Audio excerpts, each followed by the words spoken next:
नमस्कार मंडळी, जय सद्गुरू। आज महाशिवरात्रीच्या या स्पेशल ब्लॉगमध्ये महाशिवरात्रीच्या सर्वांना शुभेच्छा।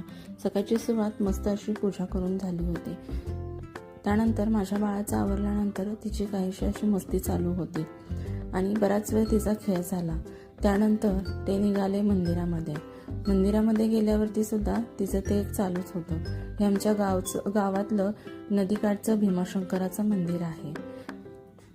अगदी निसर्गरम्य वातावरणामध्ये हे मंदिर असल्यामुळं खूप मनमोहक मंदिर वाटतं। त्यानंतर आम्ही घरी आलो आणि शाबू खिचडी बनवायला घेतली आणि सगळ्यांचा उपवास असल्यामुळे सगळ्यांसाठीच आज खिचडी बनणार होती।